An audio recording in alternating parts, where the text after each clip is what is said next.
So I screwed up. I really screwed up. I screwed up for an entire year. Going into the new year of 2020, I told myself that I would write every single day. And coming into the new year of 2021, I can honestly say that is not what happened. I was sure that if I could just will myself to sit down at my desk and write, I would feel the spirit of Hemingway drip into my veins, and I would just become the writer that I've always dreamt of being. But that's not what happened. What happened was a whole lot of sitting in bed while I watched TV and thought, I should really be writing right now. Then I'd change the channel to something else and soon forget about it. You see, every New Year's, I set these goals that just don't get done, all because I've been missing out on a crucial piece of information. Since learning about what we're going to talk about today, I have not missed a single day of writing. My name's Damian Barton, and today, we're going to talk about how to create new habits, and we'll go over a surefire method to get you to stick to those New Year's resolutions. Let's get into it. A researcher named Wendy Woods found that 40 to 45% of every decision that we make in a day aren't actually decisions at all. They're habits. That means almost half of everything you do, from brushing your teeth to the food you eat to putting on a seatbelt before you drive, aren't conscious decisions. They're just autopilot actions. Habits are what you do when you're on autopilot mode. In Charles Duhigg's enlightening book, The Power of Habits, he discusses a study that measured the brains of rats trying to learn the pathway through a maze to get a piece of chocolate. What the researchers found was absolutely fascinating.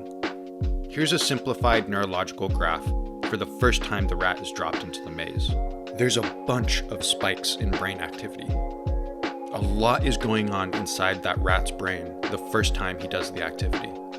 But look at the graph after the rat has done the maze 150 times. Look at this deep valley.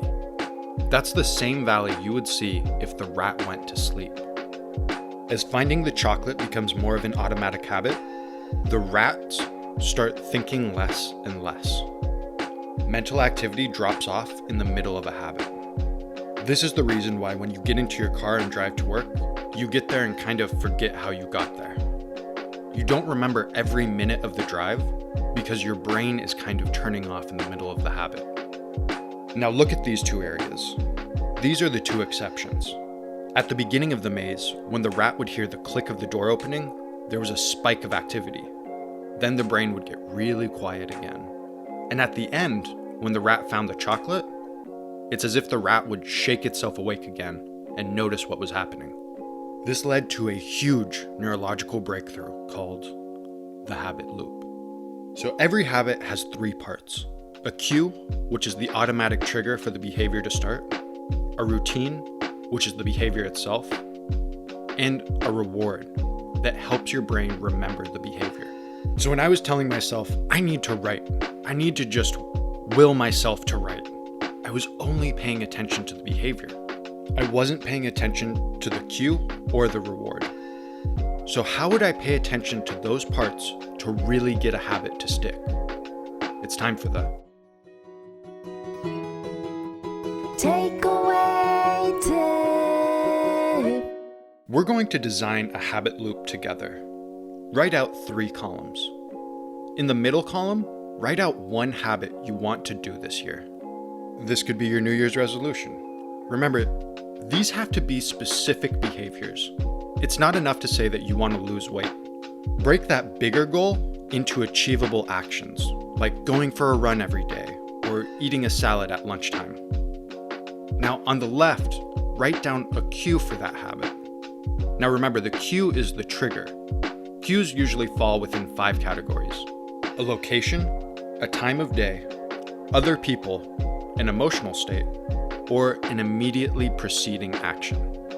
This is what your brain is eventually going to learn as the trigger to go into autopilot mode. Now on the right column, we're going to write a reward.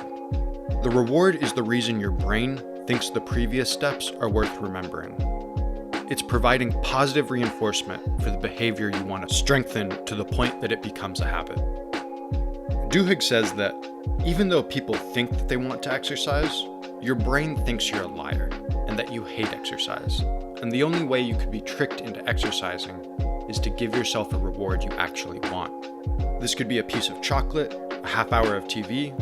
It could be waiting till after you're done to text your friends or call your girlfriend. You just need to genuinely crave the reward. In the middle, we have our behavior. In this case, writing for 1 hour a day. On the left, we have the cue. At 9 a.m., I will drink a glass of lemon water. And on the right, we have the reward. When I'm done with writing, I'll let myself watch Netflix for a half hour. Now, every time I drink lemon water at 9 a.m., I actually start to crave the act of writing. And so far, after 2 months of doing this, it's actually worked. So to summarize, habits are repeated behaviors your brain performs on autopilot mode. Every habit has 3 parts: a cue, a routine, and a reward. And if we want to establish a new habit, we should design a habit loop and aim to perform not only the behavior itself, but the cue and the reward. So everyone, what was the habit loop you made for your New Year's resolution? What was the cue, the behavior, and the reward? Leave your answers in the comments below. We'll be off next week for the holidays, but join us New Year's Day when we talk about something that'll help us all go into the new year on a positive note: optimism. Don't forget to like and hit that subscribe button to be notified every time a new episode is released. If you want to take part in the Barton Blueprint for Emotional Intelligence's mission to destigmatize mental health, the most helpful thing you can do is share this episode with your friends and family. The more people who share, the faster this information is going to get out into the world to the people who really need it. Also, if you like this show and want more information, go ahead and follow us on all of our social media. There's a bunch of extra content like infographics of some of the takeaway tips and key concepts, as well as some fantastic mental health quotes by many of the most notable names in the field of psychology. The links are down in the description below. And if you want to know more about any of the research used in this episode, I always include the links in the description below. And as always, thank you for taking care of each other and taking care of yourself. I'll see you next week.